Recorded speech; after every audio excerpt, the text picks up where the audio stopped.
Apa enggak pengap mulutmu itu pakai masker terus? Bengkok mulutmu ya. Yang penting saya bukan Tuhan yang digantung di pohon. Tuhanmu pegal, belum lagi kalau kuhantam rahangnya balok, Tuhanmu pingsan.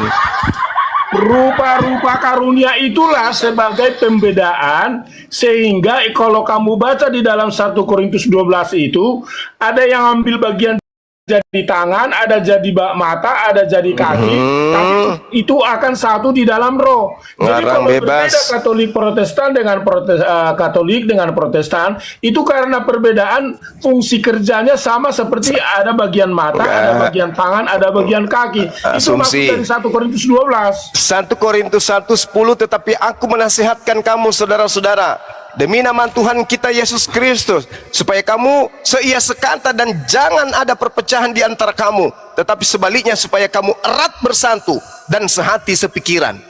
Parah kali. Ini tidak sesuai dengan fakta.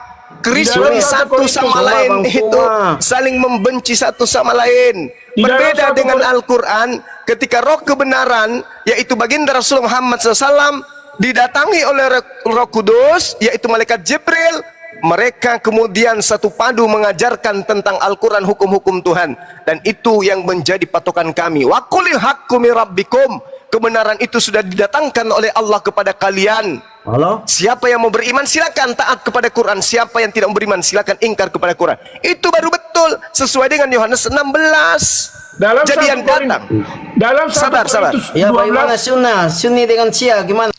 jadi yang datang kemudian kepada orang-orang murid Yesus setelah Yesus itu bukan Paulus, dalam itu 1 bukan Korintus Yesus. 12, dalam 1 Korintus 12 ayat 12, karena sama seperti tubuh, satu anggotanya dan anggota-anggotanya banyak, dan segala anggota itu sekalipun banyak merupakan satu tubuh. Jadi kalau ada Katolik, Protestan, Ortodoks, itu tetap adalah dalam bentuk tubuh, sekalipun beda-beda Itu anggotanya. asumsi, itu asumsi.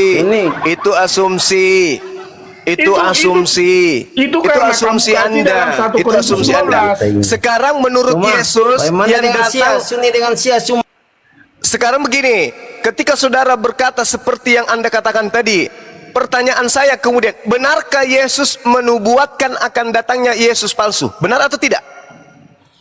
Karena di dalam 1 Korintus 12, karena tubuh juga tidak terdiri dari satu anggota, tetapi banyak anggota. Anda udah kena Andai di kata- situ. Orang andai kata Katolik, kaki berkata, orang karena aku bukan orang Katolik, orang Protestan, Aku tidak termasuk, itu jadi sampai benarkah kiamat aku akan tidak bermusuhan. termasuk tubuh? Jadi banyak Makanya- tubuh, tapi Adanya satu tubuh Protestan, banyak anggota. bukti adanya kesalahan fatal yang dikatakan oleh Protestan terhadap Katolik. Enggak usah lagi Anda melakukan pembenaran. Sekarang permasalahannya adalah, betulkah Yesus menubuatkan akan datang Yesus palsu? Jawab. Tidak ada Yesus menubuatkan Yesus palsu. Lukas, Matius 24 nomor 24. Sebab Mesias palsu. Mesias di situ siapa? Yesus atau bukan? Mesias, iya Yesus, tapi Mesias double kuadrat palsu itu bukan Yesus. Iya, Yesus menubuatkan akan muncul Yesus palsu, betul? Yesus adalah Mesias, tapi kalau Mesias kuadrat dia juga palsu, itu bukan Yesus. Iya, betul. Yang saya tanya, betulkah Yesus menubuatkan akan muncul Yesus palsu setelah dia terangkat? Yesus palsu seperti Yesus tidak. Iya, tapi ada oknum yang datang mengaku Yesus, betul? Ya, Mesias palsu, bukan Yesus. Iya, tapi Mesias palsu maksudnya Yesus palsu, betul? Bukan Yesus palsu maksudnya. Mesias palsu dengan Yesus itu beda. Iya, tahu, saya paham. Mesias Yesus itu asli dan Yesus palsu sudah pasti bukan Yesus. Yesus palsu artinya Mesias palsu, betul? Yesus itu tetap Yesus. Mesias Ya. itu adalah gelar dan jabatan yang akan Betul. dikerjakan. Dan jadi Yesus ketika ada jabatan-jabatan yang di dalam dirinya dia, jabatan yang mengerjakan diurapi, disebut ngaku-ngaku dia sebagai yang diurapi, padahal bukan yang berarti dia disahkan, adalah Yesus maka itu palsu. palsu. Betul, berarti Yesus palsu kan? Mesiasnya yang palsu, bukan Yesusnya. Iya, kalau ada penyesat mengaku Yesus tetapi dia bukan Yesus, itu Yesus palsu atau Yesus asli? Mesias sama Yesus beda. Yesus dalam Lukas 21 nomor 8, waspadalah kepada penyesat yang datang memakai nama siapa? Namaku. Berarti akan datang Mesias palsu dengan memakai nama siapa? Nama Mesias. Namanya siapa? Mesias itu. Ya Mesias palsu. Ya, namanya siapa Mesias yang dimaksud? Ya bukan, nggak tahu namanya siapa. Kan nggak dikasih tahu Waspadalah kepada namanya, penyesat yang Mesias. datang kepadamu dengan memakai namaku. Namaku siapa? Yesus kan? Iya, Berarti nama Mesias dalam palsu. Berarti nama Mesias dalam arti palsu. Mesias palsu, bukan nama karena arti Yesus. Ya ampun ya Karim. Makanya yang datang kepada Paulus, siapakah engkau Tuhan? Akulah Yesus. Nah loh, itu si Mesias palsu datang kepada Paulus yang mengajarkan kalian menyembah kepada anak orang. Paham? Sampai di sini belum paham. Di dalam Wahyu 22 nomor 16, akulah Yesus yang telah mengutus malaikat-malaikatku kepada jemaat-jemaat. Akulah tunas Daud, bintang tidak ada di timur. dalam Alkitab disebut Yesus anak orang. Nggak ada di dalam Alkitab Yesus anak orang. Yesus anak manusia nggak ada. Anak orang. Ya, orang manusia sama aja tuh, Yul. Beda. Iya.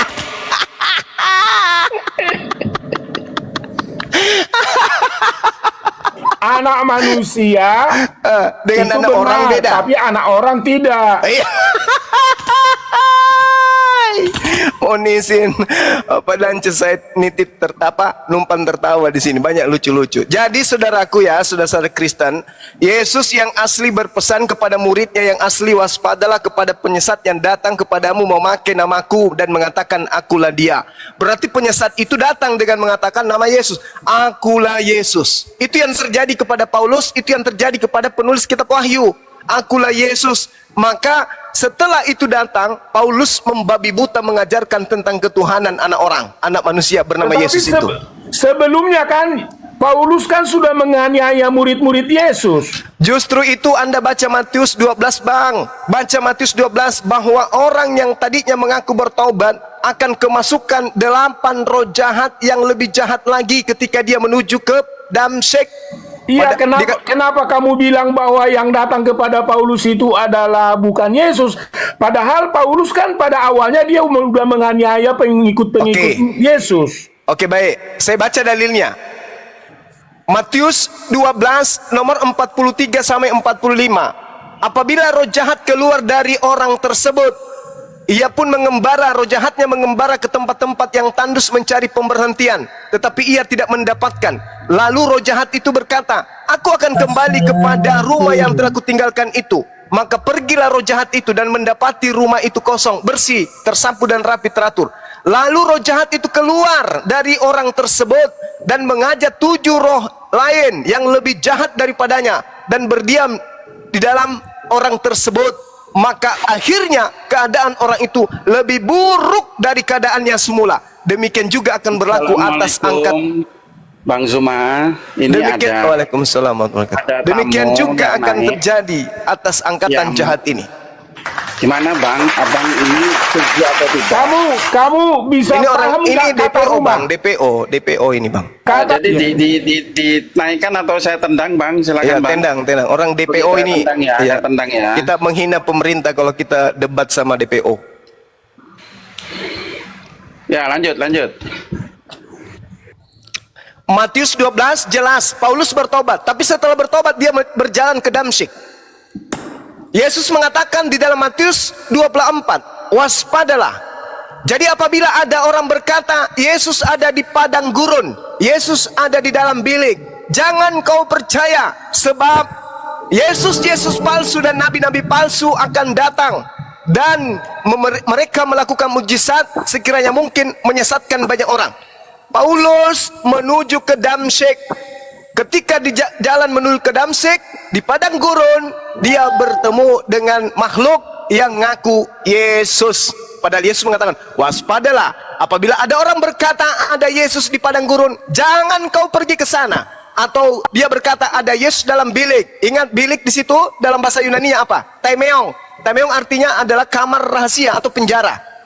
Jangan kamu percaya, sebab Yesus palsu, nabi-nabi dan nabi-nabi palsu akan datang dan menyesatkan banyak orang. Sekarang kita mau coba cek dulu rumah kosong itu lebih tepatnya disematkan kemana. Kalau ada rumah kosong di Ka'bah, itu bilik-bilik juga, dan itu tidak ada yang menempati, berarti cocoknya ke sana itu rumah kosong. Rumah kosong yang dimaksud di sini manusia, Cak Ayu. Kok rumah Apabila kosong? iya, apabila roh jahat keluar dari manusia, maka Iya, tapi akhirnya keadaan orang itu lebih buruk daripada keadaannya semula. Berarti Ayo. kalau ke manusia yang ada di rumah kosong itu, yang datang ke rumah kosong itu berarti manusianya. Salah. Rumah kosong yang dimaksud itu manusianya. Maksudnya tubuh manusia yang kosong. Kemudian dia masuk kembali kepada tubuh yang tadi, membawa 7 roh jahat yang jauh lebih jahat. Lalu berdiam di situ, maka akhirnya keadaan itu lebih buruk daripada keadaannya. Ingat, jangan kemana-mana, karena Yesus mengatakan apa? Demikian juga akan berlaku atas angkatan yang jahat ini. Angkatan jahat seangkatan Yesus. Coba Jadi, baca. Kalau kamu bilang rumah-rumah kosong, berarti kalau kita lihat orang-orang yang datang sujud ke rumah kosong itu, itu di bilik-bilik. Tidak ada hubungannya. Dan yang datang lagi disebut nabi-nabi palsu. Nabi palsu itu Paulus, para nabi pastor dan palsu. para pendeta itu nabi-nabi palsu itu. Kalau nabi palsu kan di dalam konteks Yesus bilang itu, dia menyerupai seperti serigala. Nah, Pauluslah dia. Paulus itu serigala. Seperti apa lihat serigala itu? Kejadian 49. Serigala itu suka menerkam dan berperang. Betul. Kejadian 49 nomor 27. Apa kata Yakub kepada anaknya Benyamin? Benyamin, aku nubuatkan keturunanmu kelak berlaku seperti serigala, merampas lalu membagi-bagikan hasil rampahannya. Filipi 3 nomor 5, nomor 6, Paulus mengaku sebagai keturunan Benyamin, merampas ajaran Taurat, membagikan kepada Romawi. Jelas itu. Kalau nabi yang merampas ajija dari orang-orang kafir itu nabi apa itu? Jangan Anda menutupi, Bung. Ini Lah, murni ajaran kitabmu sendiri, tidak pernah menyentuh sedikit pun nabi di luar daripada Bani Paulus Israel. itu tidak berperang, Bung. Oh, kalau itu beda lagi. Kalau nabi yang berperang itu nabi yang sama seperti Musa. Iya, tapi kan Paulus itu nggak berperang. Nabinya Anda itu kan berperang. Nabi seperti, dengar, Kisah Para Rasul 3 nomor 22 nomor 23. Bukankah di dalam Taurat Nabi Musa dikatakan Tuhan akan mengutus seorang nabi sama seperti Musa, dan barang siapa yang tidak mendengarkan nabi itu akan terjadi bahwa akan dibinasakan. Siapa nabi itu yang dimaksud? Di Kisah Para Rasul 3 nomor 22 sampai nomor 23. Yang Nabi dalam mana? Ulangan itu yang mana firmannya ditaruh di mulutnya, bukan diwahyukan. Di mulutnya. Semua yang datang kepada Rasulullah Muhammad SAW itu disampaikan melalui mulutnya, bukan melalui kupingnya, tapi melalui mulutnya. Itulah nabi yang sama seperti Musa. Tadi kamu udah berlawanan. Kamu bilang tadi wahyu ke Muhammad itu bukan langsung pakai mulut, tapi pakai malaikat. Yang mana ampun. ini nabi kamu? Malaikatnya itu menyampaikan kepada rasulnya, dan rasulnya menyampaikan wahyu itu melalui mulutnya. Kenapa? Karena firman itu telah disimpan di mulutnya, bukan melalui penyelidikan seperti rasulmu. Yang datang kepada Musa itu langsung diberikan kepada mulutnya. Sementara Kata kepada siapa? Muhammad kamu bilang Kata tadi siapa? wahyu ketiga, nggak pakai Kata kepada siapa? mulutnya langsung. Tadi Mari, kan saya kamu baca. bilang ada 3 wahyu. Satu melalui langsung, kedua melalui tabir, ketiga melalui malaikat. Berarti malaikat ini tidak langsung diberikan kepada Muhammad. Berarti itu yang datang kepada Musa itu sama kepada Yesus, karena Yesus firmanku, kata Yesus. Enggak, bahwa salah. manusia itu menjadi firman itu jadi manusia. Artinya Yesus inilah langsung firman itu, enggak Dengarkan saya. diwahyukan. Gantian. Kisah Para Pewarta 7 nomor 35. Musa ini yang telah mereka tolak dengan mengatakan, siapakah yang mengangkat engkau menjadi pemimpin dan hakim? Musa ini juga telah diutus oleh Allah sebagai pemimpin dan penyelamat oleh malaikat yang telah menampakkan diri kepadanya di semak duri. Yang kedua, di data nomor 38, Musa inilah yang menjadi pengantara dalam sidang jemaah di padang gurun di antara malaikat yang berfirman kepadanya di gunung Sinai, dan nenek moyang kita, dan dialah yang menerima firman-firman yang hidup untuk menyampaikan kepada kamu. Nomor 53, kamu telah menerima hukum Taurat yang disampaikan oleh malaikat kepada Nabi Musa. Oke, sama seperti Nabi Muhammad menerima firman melalui malaikat. Sekarang kesimpulan ini Anda harus selesaikan. Kisah Para Rasul 3 nomor 2 sampai 23. Saya bacakan. Bukankah telah dikatakan Musa, Tuhan Elohim akan membangkitkan bagimu seorang nabi dari antara saudara-saudaramu, sama seperti aku. Dengarkanlah dia dalam segala sesuatu yang akan dikatakannya kepadamu. Dan akan terjadi bahwa semua orang yang tidak mendengarkan nabi itu akan dibunuh, akan dibasmi dari umat kita. Pertanyaan saya, nabi yang dimaksud kisah Para Rasul ini siapa? Nah, kalau kita masuk kepada standar tentang Musa, kepada siapakah nabi yang datang itu, maka relevansinya adalah kepada Yesus. Karena zaman Yesus lahir, maka ada pembunuhan di Rama oleh Raja Herodes. Dan yang kedua, bahwa ketika Yesus itu pergi ke Mesir, dipanggil dari Mesir. Sementara Musa juga dipanggil dari Mesir. Nah, sekarang Muhammad dipanggil dari mana? Gak usah terlalu Apakah jauh, Muhammad dipanggil dari Mesir? Berarti ini tidak cocok kepada Muhammad. Nabi yang sama seperti Nabi Musa itu dikatakan di Kisah Para Rasul 3 nomor 23. Dan akan terjadi bahwa semua orang yang tidak mendengarkan nabi itu akan dibasmi dari umat kita. Nabi yang dimaksud ini siapa? Yang ketika tidak didengarkan nabi itu, maka yang melanggar di depannya itu akan dibasmi. Itu siapa? Yesus. Bukankah Yesus justru dibasmi di atas pohon? Cobalah pikirkan, pakai akal dong sekali-sekali. Dibasmi itu bukan berarti dia pakai pedang untuk membasmi, tapi nanti akan dimusnahkan. Iya. Tapi kalau Nabi Anda kan Iya.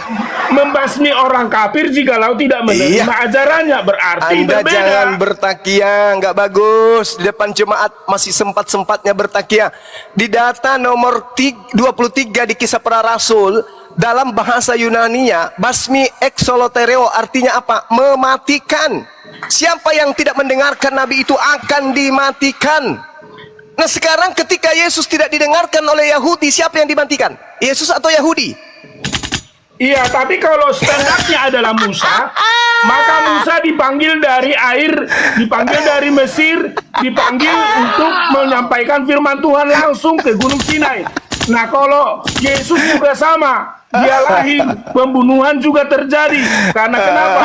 Firaun marah sebab ada raja yang lahir.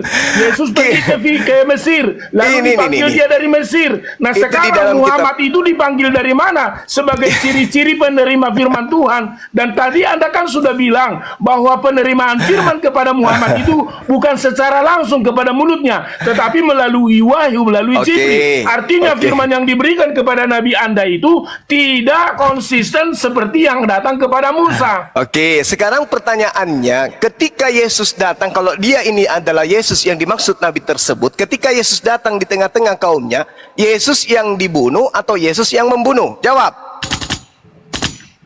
Nah, kalau yang membunuh yang anak-anak itu adalah Firaun. Akan terjadi bahwa semua orang yang tidak mendengarkan Nabi itu akan dibunuh dari umat kita. Umat kita itu Bani Israel. Sekarang permasalahannya, ketika Yesus datang di tengah-tengah Bani Israel yang dibunuh, Yesus atau Yesus yang membunuh Bani Israel? Sekarang, apakah Muhammad yang membunuh atau siapa yang dibunuh? Iya. Jangan ke Nabi Muhammad, Anda sudah menolaknya, Anda mengatakan Yesus. Sekarang permasalahannya adalah ketika Yesus datang di tengah-tengah Bani Israel, Nabi sama seperti Musa katanya dia, dan akan dibasmi siapapun yang tidak mendengarkan dia. Sekarang pertanyaan saya, ketika Yesus datang di tengah-tengah Bani Israel, Yesus yang membasmi Bani Israel atau Bani Israel yang membasmi dia melalui tangan Romawi? Jawab. Nggak ada yang membasmi.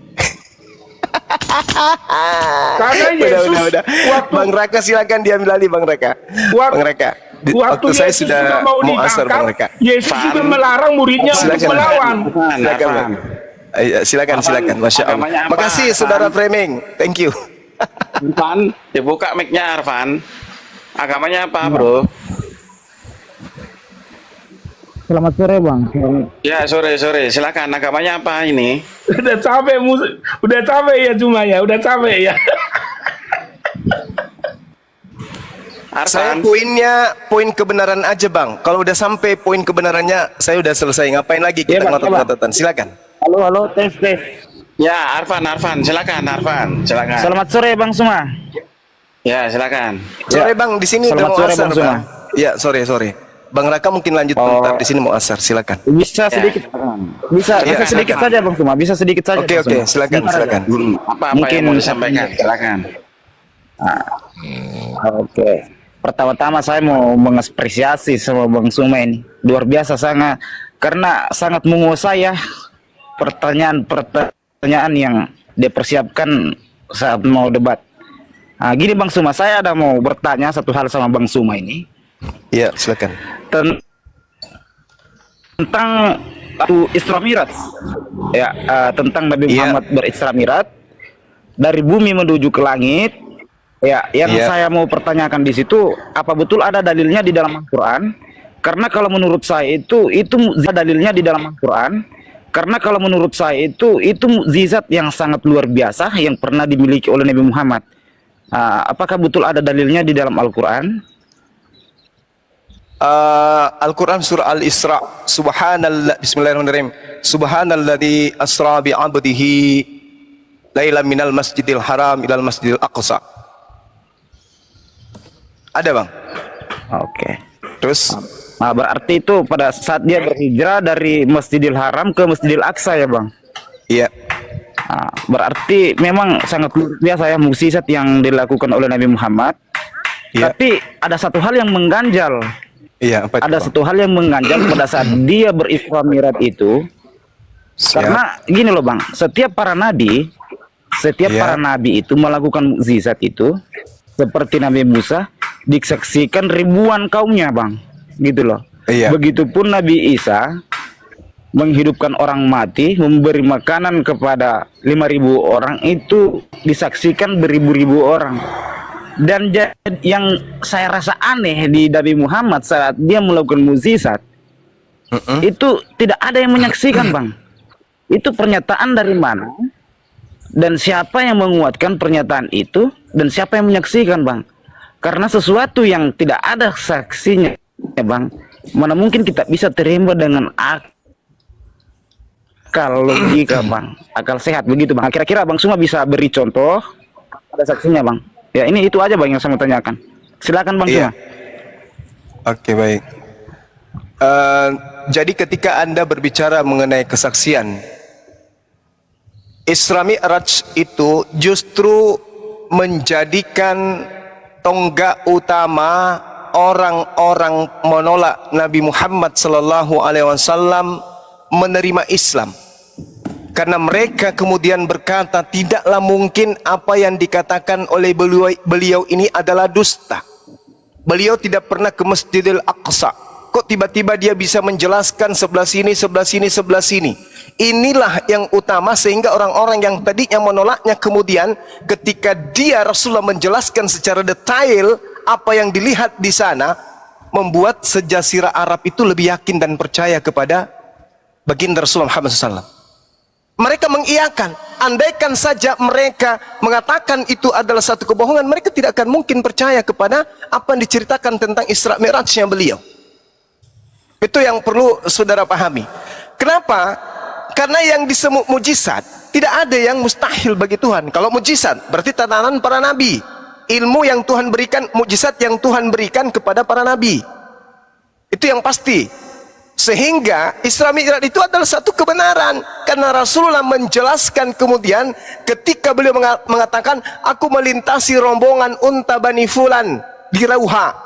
Lalu mereka sedang kehilangan salah satu unta dari mereka. Lalu mereka mencarinya. Lalu aku sampai pada kumpulan kendaraan mereka. Tidak seorang pun berada di sana. Tiba-tiba aku menemukan semangkuk air lalu dan seterusnya, bla bla bla bla. Ini yang diucapkan Rasulullah kemudian ketika rombongan dagang dari Bani Fulan ini sampai kepada tempat mereka. Benar-benar mereka mengatakan, betul, kami kehilangan. Dari mana Rasulullah tahu? Sementara itu terjadi di antara perjalanan kami menuju ke sini. Kalau bukan karena dia melakukan perjalanan Isra dan Mi'raj, diperjalankan oleh Allah. Subhanalladzi asra bi'abdihi. Allah yang memperjalankan, bukan beliau yang mau, Allah yang memperjalankan. Selayaknya Yesus terangkat ke langit, bukan Yesus yang mau, tapi Allah yang mengangkatnya. Begitu juga Elisa dan seterusnya, Elia dan seterusnya. Jadi tidak ada yang mustahil bagi Allah. Justru inilah yang membuat orang-orang Arab percaya tentang kenabiannya. Demikian, Bang. Udah puas Bang Arfan jawaban dari Bang Suma. Iya Bang, ya Bang. Apapun jawabannya Bang, apapun jawabannya saya sangat menerima Bang. Saya tidak menolak. Ketika saya bertanya dan dijawab, saya tidak menolak jawaban itu, karena itu menurut keyakinan Abang. Tetapi kalau di dalam keyakinan kami, yang namanya mukjizat itu dipertunjukkan kepada orang-orang yang tidak percaya, supaya bisa mempercayai bahwa mereka yang tidak percaya itu melihat bukti nyata Bang. Seperti Nabi Musa membelah lautan, itu diperlihatkan kepada umat bukti nyata bahwa Nabi itu adalah betul-betul utusan Tuhan Bang. Yang jadi mengganjalnya kalau di kami itu Kristen, kenapa? Mohon maaf ya, kenapa? Ya, saya belum selesai Bang, sedikit lagi Bang. Mohon maaf ya Bang, kami itu memang tidak percaya Nabi Muhammad, karena dari segala sesuatu yang dia kerjakan Bang, tidak ada buktinya. Oke, sekarang kalau saya minta bukti Yesus membangkitkan orang mati, Anda bisa buktikan ke saya? Perbedaannya kita. Yang ditanyakan bukti atau saksi bro, disempurnakan dulu pertanyaannya. Itu kan ada tertulis Bang. Oke, gini. Itu saya rasa sudah sempurna Bang. Ya gini saudara, Ya, silakan. apakah masih ada bukti mujizat-mujizat yang dilakukan Yesus hari ini? Seabrek mujizat Yesus, apakah ada buktinya hari ini? Yang dilakukan Tuhan apa yang bisa kita lihat hari ini? Buktinya Bang, sekarang tertulis di dalam Alkitab itu tidak pernah habis. Enggak. Tidak pernah habis. Saya maksud ini di dalam Alkitab. bisa tidak dibuktikan? Tidak pernah bisa tidak dibuktikan? Bang. Enggak, maksudnya membangkitkan orang mati bisa nggak dibuktikan hari ini bahwa itu benar-benar pernah terjadi? Ada nggak bukti hari ini yang bisa kita lihat? Bang, seandainya Tuhan Yesus masih di bumi ini Bang, dia belum itu seandainya langit, yang Bang. Mungkin dia masih bisa membuktikan itu seandainya yang saya tanya, adakah mukjizatnya yang bisa kita lihat hari ini? Ada atau tidak ada? Atau hanya cerita aja? Iya, ada nggak? Mujizatnya Bang. Iya, ada nggak yang bisa buktikan hari ini? Banyak orang yang percaya dia Bang. Wah, itu bukan mukjizat itu, saudara. Banyak kalau yang berbicara kalau itu yang Anda jadikan acuan, saudaraku, lihat Bang. Yahudi. Saudara diam dulu. Lihat Yahudi, hanya 11 orang yang percaya. Lihat Nabi Muhammad, sebenua Arab percaya kepada dia. Kalau itu dasar Anda. Sekarang yang saya tanya, ada tidak secuil bukti mukjizat Yesus yang bisa kita lihat hari ini? Ada nggak? Secuil aja. Atau itu hanya dongeng di dalam Bible? Ada nggak? Secuil aja dulu, buktikan. Dan saya akan perlihatkan kepada Anda bukti mujizat yang Rasul Muhammad SAW masih bisa dilihat dan dirasakan oleh manusia berakal sampai hari ini. Ada nggak? Cuman dongeng kan? Cerita-cerita kan? Legenda yang pernah terjadi. Jika kan? Anda gini Bang Suma, kasih bukti mujizat yang bisa dilihat oleh manusia yang hidup saat ini dari Yesus itu apa? Apa? Satu, tai sapi jadi kue atau apa? Apa? Apa Bang? Apa? Yang bisa kita mujizatnya lihat itu, sekarang ini. mujizatnya Iya. Tuhan Yesus itu, mujizatnya para nabi itu semua sudah tercatat di dalam Alkitab, Bang, dan itu tidak bisa Kalau didustakan tercatat, karena ribuan Bung. orang yang menyaksikan, Bang. Bung, Dan kalau cuma pertanyaan cerita saya, Bang, kayak cuman begitu, simpel tadi. itu sama ceritanya maling kundang. Kalau cuma cerita, yang saya tanya, bukti mukjizat yang bisa kita lihat hari ini itu apa, Cak Ayu? Apa? Gini Kalau loh, cuma Bang. mulut yang Jika berbicara, Anda apa? Mujizatnya Yesus Tuhan Anda Gini itu loh, Bang apa yang Suma. bisa kita Gini loh, lihat hari ini apa? Apa, Bang? Gini loh, Bang. Ada mujizatnya ketika semua. Anda Bangkitkan orang mati. Waduh, dengar dulu, dengar. Itu cerita 2000 tahun yang lalu. Gak bisa lagi dibuktikan hari ini. Apa? Itu cerita. sabar dulu, Bang. Apa? Jangan terlalu Sabar panjang. dulu, Waktu saya Bang. sedikit lagi. Pelan-pelan kita. Mau ibadah saya. Berjalan dalam nama Yesus. Iya, iya. Itu buktinya. Sekarang kau mati, saya bangkitkan dalam nama Yesus. Nenekmu kiper, jangan kau menghayal di sini. Silakan, silakan. Siapa lagi? Mana buktinya Yesus apa? Kita mau tahu nih. Dunia modern Bang, sekarang Bang. ini mau menuntut Yesus mukjizat yang bisa kita dalam lihat nama mana? Yesus. Semua mati, ku bangkitkan dalam nama Yesus. Tuyul, kau bangkitkan aja burungmu itu yang tidak pernah hidup. Jangan cerita Si Cuma kosong ini. inilah, si Cuma Ini berbicara saat kebenaran. azan berdebat nggak ada sopan santun. Ini kita berbicara mengenai kebenaran. Masakan dia suruh saya mati terus mau dibangkitkan? Ucak. Makanya saya jawab kayak gitu, bangkitkan aja nonotmu kalau kau mampu. Ini saya tanya ke Sopan santun. ini yang saya tanya, Ucak. Ini kacau. Ucok, saya tanya, buktikan mukjizat yang bisa dilihat hari ini oleh manusia modern dari Yesus ada enggak? Kalau saya buktikan dari Rasulku ada. Yang bisa dibuktikan di zaman modern ini apa? Pertama, Al-Ajalul Balagha. Mukjizat dari segi keindahan sastra atau balaga Al-Quran. Tak ada sastra di atas muka bumi ini yang mampu menyaingi keindahan sastra Al-Quran. Apalagi tasyri', kemujizatan dari segi pensyariatan hukum. Pada saat penetapan hukum-hukum di dalam Al-Quran benar-benar adil, sempurna dan komprehensif. Hukum Mana adil? Hukum di Aceh. Hukum Bunuh orang. Indonesia, Bagaimana sabar Yang Bang. tidak Jangan lihat di terpakai Aceh. Indonesia. Coba pakai Ini berbicara hukum Al-Quran. Cuma mencuri, Shalon, potong tangan. Shalon, Coba. Shalon. Ini berbicara mengenai Al-Quran, bukan Aceh. Lihat bagaimana Al-Quran kemudian. Lihat negara Indonesia. Bagaimana menjadikan asas kenegaraan tentang ketuhanan berdasarkan Al-Quran. Qul huwallahu ahad. Masih bisa dirasakan hari ini. Apalagi mukjizat dari segi ilmu pengetahuan. Sangat-sangat benar. Sesuai dengan perkembangan zaman. Dan bisa menjawab semua masalah kontemporer yang ada dalam kehidupan manusia. Al-Quran solusinya. Itu masih terasa hari ini. Apalagi kemujizatan dari segi sistematis dan statistik atau matematika. Coba Anda pelajari Quran tentang hitungan, ilmu aljabar dan seterusnya. Al-Quran sampai hari ini tidak tertandingi. Apalagi Al-Quran isinya mencakup hal-hal gaib yang sudah terjadi, yang bisa dirasakan, yang bisa dilihat, mengungkap isi hati orang-orang kafir, orang munafik, dan mengungkap makar mereka dan pembalasan terhadap mereka. Terbukti hari ini semuanya benar. Kandungan Al-Quran terbebas dari kontradiksi, bisa dirasakan hari ini. Dan yang terakhir, Al-Quran memiliki aspek penjagaan yang sempurna dengan cara dihafal, dituliskan, ditafsirkan dan seterusnya. Lalu kemudian yang paling terakhir, tantangan Al-Quran untuk membuktikan kesalahan Al-Quran sampai akhir zaman 1400 tahun belum mampu ada manusia yang melawannya. Ayo, Yesus apa mukjizatnya yang bisa dirasakan hari ini? Tak ada. Membuat air jadi anggur, mana? Buktikan. Mana? Saya lihat pesulap merah lebih jago. Oke.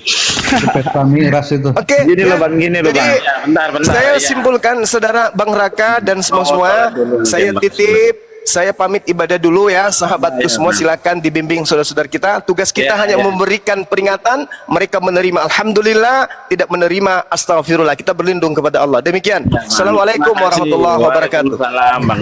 Waalaikumsalam warahmatullahi wabarakatuh. Tolong jangan dipotong dulu ya, Arfan.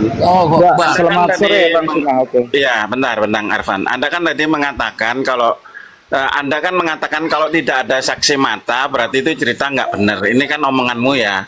Kita balik ke kitabmu. Ada nggak orang yang melihat Yesus setelah dia disalib, setelah dia dibunuh, bangkit, mayatnya bangkit, bangun dari tidurnya, kemudian dia jalan-jalan keluar ke gua. Ada nggak yang melihat itu? Coba di dalam Alkitabmu, siapa yang melihat dia bangkit dari kubur? Ada nggak? Kalau Anda menuntut Gini loh, saksi, ya benar. Ketika dia tidak bang- gunakan pertanyaan yang sama terhadap Gini. apa yang Anda imani. Bentar. Saya gunakan pertanyaan yang sama terhadap apa yang Anda imani dalam Alkitab. Ada nggak orang yang melihat Yesus jasadnya ini bangkit dari kematian, kemudian dia jalan-jalan keluar gua? Kalau ada, siapa di situ yang melihat? Coba Anda kasih datanya dulu. Silakan. Bang Raka, boleh saya jelaskan tentang Silakan Pak Jo, silakan Pak. Oke bang. Bentar, Oke sebentar bang. ya. Oke gini bang. Saya jelaskan dulu Bang Arfan tentang kecepatan malaikat Jibril. Percaya tidak dengan Boleh? dipikirin dulu. Saya pun mau ibadah ini bang. Sedikit waktu saya. Mau sholat asar Bang Arfan.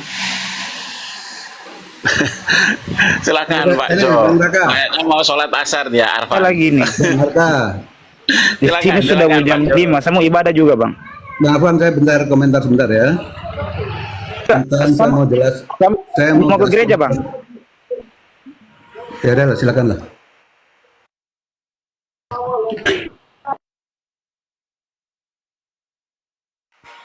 Oke ya, kalau nggak ada komen saya yang komen ya. Saya menjawab pertanyaan Arfan, bagaimana sih logik nggak Isra Mi'raj ini ya?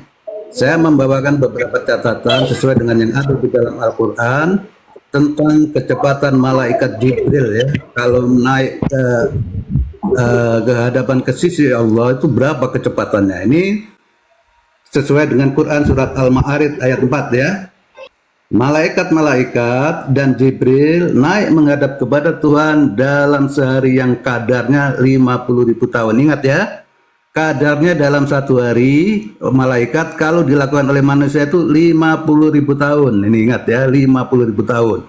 Saya akan beritahu tentang kecepatan malaikat ya. Kalau Anda googling, silakan di googling ya. Kecepatan cahaya itu adalah 300.000 km per detik. Nah, sesuai dengan Quran surat Al-Ma'arij, berapa kecepatan malaikat? Kita hitung sekarang ya. Kalau satu hari malaikat, itu sekarang, berapa kecepatan malaikat? Kita hitung sekarang ya. Coba dapin ya. Nah, kalau satu hari, coba di-mute sebentar. Di-mute Pak. Kenny, dapin Kenny. Oke ya. Nah, sekarang berapa, kalau satu hari manusia berapa? Kalau satu hari berarti 1/50.000 tahun atau 1/18,25 juta hari ya, kita jadikan hari, atau kita jadikan detik, atau 0,00054745 hari. Itu satu hari manusia setara dengan 0,00 sekian ya malaikat. Kemudian satu hari manusia kalau kita jadikan detik setara dengan 0,005 detik. Atau kalau satu detik manusia malaikat setara dengan 200 hari manusia. Nah, inilah perbandingan tadi, kalau satu hari malaikat setara dengan 50.000 tahun manusia, atau satu detik manusia setara dengan 200 hari manusia. Nah, sekarang perjalanan manusia itu berapa satu harinya? Nah, kalau orang naik pesawat dari Jakarta ke Amerika itu 15.000 km ya, atau dalam waktu 24 jam lah kalau kita rata-rata. Nah, berarti kecepatannya satu detik berapa? Berarti 200 kali 15.000 sama dengan 3 juta kilometer per detik. Nah, berapa keliling bumi? Kita lihat sekarang berapa keliling bumi. Keliling bumi itu adalah 46.250 kilometer. Berarti kalau satu detik malaikat tadi setara bisa mengelilingi 65 kali bumi. Bayangin tuh berapa cepatnya itu kecepatan malaikat. Satu detiknya setara dengan mengelilingi bumi 65 kali. Jadi kalau peristiwa Mi'raj tadi, Nabi didampingi oleh malaikat, kemudian juga ada kendaraan khusus namanya buraq, 50 Itu bukan satu hal yang tidak mungkin dengan kecepatan yang luar biasa itu. Kita dari hitungan ini saja sesuai dengan Quran surat Al-Ma'arij ini, kita bisa menghitung kecepatnya kurang lebih 3 juta kilometer per detik atau bisa mengelilingi bumi 65 kali. Kalau melihat surat-suratnya ini tentang surat Mi'raj, ini ada di An-Najm ya, ayat 53. Walaqad ra'ahu nazlata ukhra dan seterusnya ya. Ini kita bisa, kemudian nah ini kita bisa saksikan juga ternyata di antariksa itu ada nebula, ledakan nebula sesuai dengan surat Ar-Rahman yang berbunyi, maka apabila langit telah terbelah menjadi mawar merah seperti kilapan minyak. Bagaimana Nabi Muhammad tahu kalau ada ledakan bintang di angkasa luar yang bentuknya seperti mawar merah yang berminyak ini? Saya pikir itulah salah satu bukti kalau kita tinjau secara ilmiah. Silakan Bang Raka. Ya, terima kasih. Ini Pak Jo udah kayak dosen ya teman-teman ya. Luar biasa pemaparannya ya. Ini Cinnamon, kita sapa dulu. Agamanya apa Cinnamon? Assalamualaikum warahmatullahi wabarakatuh. Waalaikumsalam warahmatullahi wabarakatuh. Saya ini Ya, Bang Amin. pengikut setia ini, Pak. Bang Amin. Oke Bang, kan? iya. Saya Muslim, Islam Bang. Oke. Assalamualaikum warahmatullahi wabarakatuh. Kan Oton menanyakan tentang saksi mata, Pak. Kalau kita tanya balik kepada mereka, ada nggak orang yang menyaksikan ketika Musa di Bukit Sinai menerima 10 perintah Tuhan? Pertanyaannya bukan batunya ya, bukan loh batu yang dibawa Musa, tapi kejadian Musanya ketika bertemu Tuhan, itu ada nggak yang melihat di situ? Nah, kalau ada, namanya siapa, tertulis di mana di dalam Alkitab gitu loh. Kalau nggak ada ya jangan ngomong ada saksi mata, kan berarti zong itu namanya. Coba saya ulangi lagi. Siapa orang yang menyaksikan Musa bertemu Tuhan di Bukit Sinai? Itu pertanyaannya. Kalau memang ada, namanya siapa, tertulis di mana orang itu melihat bertemunya Musa dengan Tuhan di Bukit Sinai. Kalau nggak ada ya zong, nggak perlu diomongkan kalau begitu. Ya, silakan Pak Amin. Iya, saya dari Islam Bang. Sampaikan. Iya. Itu pertanyaan tertuju kepada Islam atau Kristen?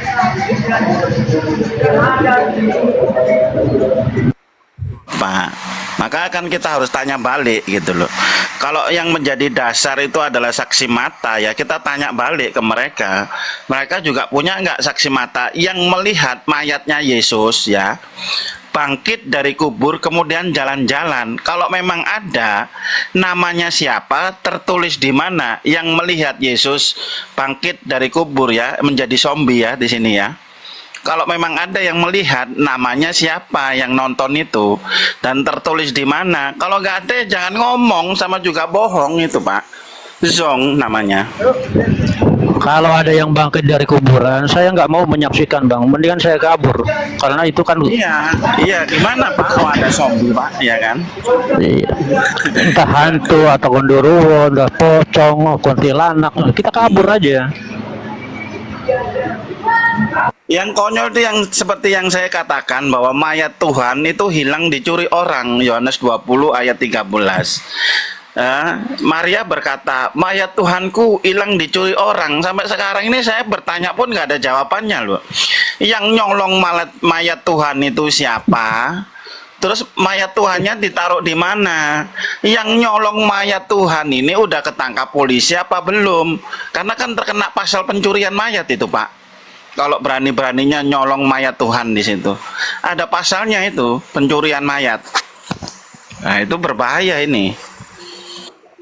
Ya, kita nggak cari remes loh. Kita gunakan logika yang sama. Kalau Anda bisa berlogika gitu, kenapa kita nggak boleh berlogika yang sama? Coba tunjukkan siapa yang bertemu Musa, namanya siapa, kapan dan di mana, ditulis di mana yang melihat Musa bertemu Tuhan dan Tuhan menuliskan 10 perintah Tuhan itu. Siapa saksinya, ada apa enggak, kan begitu. Itu logika yang sama. Kalau memang nggak ada dan Anda nggak percaya, ngapain kamu imani? Ya kan? Ini Muslim semua nih, Bang Raka nggak Ya tahu tahu, tanya. paham saya, paham, ngerti saya. Saya kan menjawab pertanyaan mereka ini, Pak. Kan kita berhak untuk menjawab juga. Ya kita menunggu teman-teman Kristen yang lain untuk menaikkan untuk mengirim permintaan. Silakan. Nanti Bang Zuma setelah sholat asar, insya Allah kan balik lagi setelah asar nanti ya. Kan udah waktunya di Makassar. Silakan kirim-kirim permintaan. Pak Jo mau menambahkan? Tadi ada Bang Kamal tuh disapa itu. Bisa suruh komen-komen juga. Iya, Pak Muhammad ini ya. Itu sudah saya jelaskan juga lewat manuskrip, Pak. Jadi cerita tentang Yesus yang bertemu dengan pezina itu, ya kan? Dia kan mengatakan bahwa pezina itu, sudahlah kamu jangan berdosa lagi, kamu jangan bikin dosa lagi, kamu pergi aja, kata Yesus. Itu sebetulnya ceritanya kan indah itu ya Pak ya. Ceritanya luar biasa. Oh berarti si Yesus ini menurut orang-orang Kristen dia penuh dengan kasih ya kan. Sayangnya cerita itu cerita palsu gitu loh. Cerita itu di dalam manuskrip itu nggak ada. Ditambahkan 8 abad kemudian, sekitar 800 Masehi ditambahkan di dalam Alkitab kanonik gitu loh. Taunya dari mana? Taunya dari kodek, teman-teman. Kita cek di dalam kodek ya. Kodek yang sangat tua berusia 400 Masehi. Cerita itu tidak ada. Kemudian baru ada 800 Masehi, cerita itu ditambahkan kemudian gitu loh. Sayangnya cerita itu cerita palsu, bukan kenyataan. Itu ya, teman-teman ya. Iya Pak Raka. Ya, Pak, silakan Pak Muhammad, silakan ditambahkan. Iya, tadi penjelasan Pak Jo udah begitu detail dalam hal ilmiah itu, teori-teori perjalanan malaikat dan sebagainya. Bahwa Itu jelas secara ilmu pengetahuan betul itu Pak Muhammad. Ada yang disebut teori lubang cacing, Pak. ya, Jadi teori lubang cacing itu tegak lurus Pak, dari bumi ke antar galaksi ke galaksi yang lain. Jadi Ya. manusia bisa berjalan lewat lubang cacing atau teori wormhole ya. Itu Ya, wormhole. diteliti oleh Albert Einstein, namanya jembatan Einstein-Rosenstock ya. Jadi lewat jalur itu jalur tikus antar galaksi teman-teman. Jadi satu orang berpindah ke galaksi yang lain itu dengan kilat bisa Pak. Itu ada ilmunya itu, ada hitung-hitungan. Itu sudah ditemukan oleh Albert Einstein teman-teman. benar. Itu masuk akal itu secara ilmu itu. Benar Pak Raka. Benar. Ya, silakan Jadi, Pak. kalau kita balik lagi ke rumus teori relativitas E sama dengan MC kuadrat, bahwa saya hanya bisa jelaskan sekilas saja, ya, bahwa kecepatan cahaya yang 300.000 km tadi dalam teori Einstein itu bisa menyusutkan jarak. Jadi jarak yang semestinya pada hakikatnya dalam kilometer 10 km, tapi kalau ditempuh dalam kecepatan cahaya, bukan saja kecepatan itu yang mampu mencapai dalam waktunya, jarak sendiri pun menyusut. Nah ini kesulitannya kalau orang-orang yang nggak paham fisika kan, karena ruang itu bisa memuai oleh kecepatan. Saya ambil contoh dari Jakarta Surabaya sekitar 1000 km. Kalau ditempuh dalam kecepatan pesawat sekitar 600 km, itu kira-kira 1 jam perjalanan lah kita katakan. 1,5 jam ya, kalau Jakarta Surabaya kira-kira begitu. Tapi kalau kecepatan cahaya itu belum sampai 1/100 detik udah sampai. Maka karena kecepatan yang begitu cepat mencapai jarak itu, maka jarak menjadi menyusut. Sehingga jarak yang tadinya kilometernya itu sekian menjadi menyusut. Itu ada dalam teori relativitas, tapi sangat sulit dijelaskan, apalagi di forum-forum seperti ini. Untuk itu perlu pakar-pakar fisika yang menjelaskannya, dan saya pikir kita tidak perlu terlalu maksa untuk menjelaskannya juga, karena memang bukan bahagian itu yang membuat saudara-saudara kita yang non-muslim ini menolak kebenaran Isra Mi'raj, tapi sentimen terhadap anti-Islamnya itu. Kalau para pakar-pakar di ahli fisika di barat sana sudah memahami bahwa Isra Mi'raj itu sangat logis dan masuk di akal kalau kita gunakan rumus kecepatan E sama dengan mc kuadrat itu. Ini C-nya kuadrat loh. C yang tadi saya cerita belum dikuadratkan. Jadi C tadi 300.000 km per detik itu belum kuadrat. Tapi kalau C kuadrat 300.000 kali 300.000. Justru itu ada energi yang begitu besar sehingga kalau ditanya-tanya kepada para fisikawan, apakah kita bisa mencapai kecepatan itu? Sekalipun kita bisa mencapai kecepatan itu, kita tidak mampu mencari alat untuk menghentikan kita dari kecepatan itu. Nah, tapi Allah mampu, ya. Allah mampu, Allah yang mampu melimitasi, Allah yang mampu memberi kecepatan, Allah yang mampu memberi batas, dan bagi Allah segala sesuatu tidak ada batasnya. Untuk itu saya padai penjelasan saya yang mungkin sulit, tapi kira-kira kalau ada orang yang mau buka-buka buku dan mau belajar lagi, dia akan paham bahwa teori relativitas dapat memuaikan dan menyusutkan ruang. Titik. Demikian aja. Oke, silakan dilanjut yang lain. Terima kasih Pak Danja, Bang Amin dinaikin. Atau siapa yang mau bernarasi silahkan. Bang Amin siap-siap mau melaksanakan sholat asar. Kurang lebihnya mohon maaf. Wassalamualaikum warahmatullahi wabarakatuh. Waalaikumsalam Bang Amin.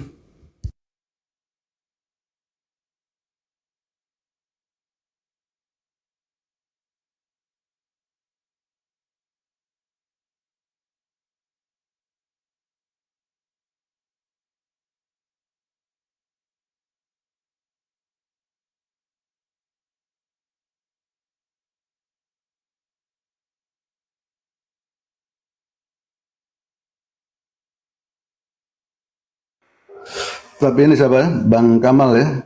Untuk tentang mi'rajnya, kenapa nggak disambung ya di dalam Quran surat Al-Isra ya? Malah di An-Najm ya. An-Najm ayat 13 sampai 18 tentang mi'rajnya itu. Inda sidratul muntaha, inda jannatul ma'wa, idyaksa sidratan ma yaksa ya. Saya bacakan ya terjemahannya. Sungguh dia Nabi Muhammad benar-benar telah melihatnya dalam rupa asli pada waktu yang lain. Maksudnya rupa asli malaikat Jibril.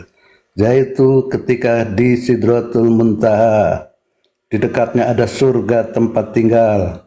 Nabi Muhammad melihat Jibril ketika Sidratul Muntaha dilingkupi oleh sesuatu yang melingkupinya. Penglihatan Nabi Muhammad tidak menyimpang dan tidak melampaui apa yang dilihatnya. Sungguh dia benar-benar telah melihat sebagian tanda-tanda kebesaran Tuhannya yang sangat besar. Itu. Silahkan, gimana pendapat Pak Kamal? Kenapa tentang mi'rajnya nggak dilanjutkan di dalam Quran surat? Tapi malah keguncangan iman. Alasan satu-satunya itu dia. Jadi bertahap penjelasan tentang Isra ini ya dijelaskan dalam satu ayat supaya ada sifat Al-Quran itu selalu bertahap. Karena Allah tahu benar kemampuan akal manusia dalam menerima beberapa hal menyangkut kebesarannya perlu tahapan-tahapan, dan tahapan-tahapan itu pun disesuaikan dengan peningkatan iman. Bukan hanya sekedar tentang cerita Mi'raj dan lain-lainnya, perintah-perintah tertentu pun Allah letakkan di posisi-posisi tertentu perintahnya secara bertahap. Misalnya perintah puasa ini bukan berpindah cerita ya, tapi contoh. Misalnya perintah puasa justru ditetapkan bahkan setelah perintah perang-perang yang besar. Setelah beberapa perang, bahkan setelah kekalahan, di waktu itu diperintahkan puasa. Artinya apa? Cobaan demi cobaan itu menjadi penjelas dan penguat iman. Alhamdulillah, ya, berkah dari keimanan itu bukan saja membuat mereka-mereka yang terdahulu percaya, tapi akibat pengorbanan mereka, kita bisa percaya dengan keimanan yang walaupun di bawah itu tanpa mengalaminya, tapi kita bisa menerimanya karena tahapan-tahapan iman itu tadi.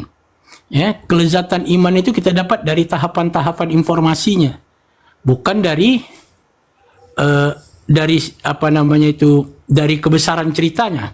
tapi dari cara menyampaikannya, maksudnya metode penyampaiannya, bukan cara menyampaikannya, tapi metode penyampaiannya. Menurut saya itu alasan-alasan mematangkan keimanan lalu diturunkan perlahan-lahan. Demikian Pak Jo. Oke, lanjut. Lanjut Pak Raka, silakan Pak Raka. Assalamualaikum, mau nanya dong. Silakan Bunda, tanya ke Bang Kamal kalau masalah ilmu Quran, ya. Dia lebih ahlinya ini. Silakan Bang. Enggak, Pak Jo, ada Pak Raka lagi, ada Bang Jo. Aduh, malu Itu saya. mengenai Isra Miraj. Kalau dari ke Masjidil Aqsa-nya itu naik apa, terus Miraj-nya itu naik apa gitu. Jadi kan waktu Miraj itu naik kendaraan yang bilangnya buroh. Itu kecepatannya sama nggak dengan waktu naik ke Sidratul Muntaha gitu?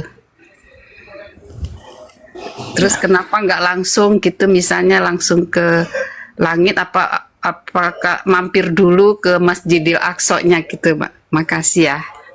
Saya di bawah aja ya, Mas. Iya, Bunda. Proses dan tahapan perjalanan itu bertujuan, kalau boleh saya katakan pakai bahasa ini, saya sampaikan dalam bahasa ini, konsolidasi, karena Rasulullah harus melaksanakan sholat di Masjidil Aqsa yang beliau menjadi imam bagi para nabi, ya. Saat mengimami itulah bentuk sahadat yang sempurna dari nabi-nabi selain baginda Rasulullah SAW terhadap keimanan yang utuh. Dan saat bersolat itulah membuktikan bahwa puncak atau kesempurnaan Islam ditetapkan. Karena para nabi sudah menyatakan dirinya Islam bukan hanya secara istilah, tapi secara syariat dan secara keimanan ketika proses Rasulullah mengimami sholat di Masjidil Aqsa. Adapun kecepatannya, saya kendaraannya sama, tapi saya nggak berani mengatakan kecepatannya sama atau beda. Dari sini ke sini kecepatannya berapa, saya tak berani jelaskan, karena tidak ada penjelasan di Al-Quran tentang itu.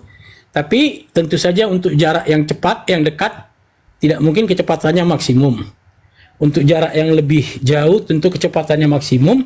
Dan tadi ada shortcutnya itu wormhole itu, ya, lubang cacing itu, ya, liang cacing itu, wormhole di antariksa itu menjadi shortcut seperti jalan pintas. Kalau boleh saya pakai narasi ini, kalau nggak tepat boleh diperbaiki, antara langit-langit 1, 2, 3 sampai 6 menuju ke Sidratul Muntaha, Raf itu tempat yang tinggi, ya, Raf, ya. Seperti dari situ juga diambil kata roof, ya, Raf, ya, tempat yang tinggi, ya. Jadi intinya apa? Intinya bahwa masalah kecepatannya, Bunda, saya nggak berani katakan kecepatannya waktu ke Masjidil Aqsa lebih pelan, dari Masjidil Aqsa ke Sidratul Muntaha lebih cepat. Tapi secara logis jawabannya pasti iya. Mustahil kecepatannya itu sama, karena nanti, nah maka saya nggak berani katakan. Nanti kalau saya bilang kecepatannya sama, nggak bisa ngerem ntar sampai Masjidil Aqsa. Tapi nggak berani saya ucapkan kata-kata itu, karena itu terlalu mengukur kekuasaan Allah. Nah, buat saya sederhananya, tujuan perjalanan itu adalah konsolidasi agar seluruh nabi yang pernah diutus Allah semua jadi makmum pada Rasulullah SAW. Demikian Bunda yang bisa saya sampaikan dengan pengetahuan saya sekedarnya. Makasih. Pak Jo ada mau tambahkan? Ya, saya pun nyari-nyari abang ya, tafsirnya pun nggak dapat ya. Tapi kalau menurut logika saja sih, kan hubungan kita kan ada hablum minallah dan hablum minan nas. Jadi perjalanan perjalanan ke Masjidil Aqsa itu adalah peristiwa horizontal ya. Kemudian juga untuk memberitahu bahwa kenabian atau transmisi kenabian itu berjalan ya, Jadi tidak terputus dari zaman nabi-nabi terdahulu dengan Nabi Muhammad, bahwa dulu sebelumnya kan kiblat pertama itu adalah Masjidil Haram ya. Ketika kiblat kemudian kedua kan dialihkan ke Masjidil Aqsa. Jadi untuk menunjukkan bahwa ada kesinambungan, tidak putus, risalah kenabian itu tidak putus. Nah kemudian mi'rajnya adalah peristiwa horizontal yang tadi coba saya hitung secara matematis ya, secara aljabar itu dalam Quran surat Al-Ma'arij tadi disampaikan bahwa malaikat-malaikat atau Jibril naik menghadap kepada Tuhan dalam sehari. Itu maksudnya kalau dilakukan oleh malaikat itu 1 hari, kalau dilakukan oleh manusia membutuhkan waktu 50.000 tahun. Maka tadi saya coba hitung-hitung secara aljabar, ternyata persamaannya kalau dilakukan oleh malaikat itu 1 detik, ternyata kalau manusia itu 200 hari sesuai dengan perjalanan perbandingan tadi. Nah 1 hari manusia itu perjalanannya sampai kemana? Ternyata saya punya data kalau dari Jakarta mau ke Amerika 1 hari itu bisa dapat 15.000 kilometer. Nah karena 200 hari dilakukan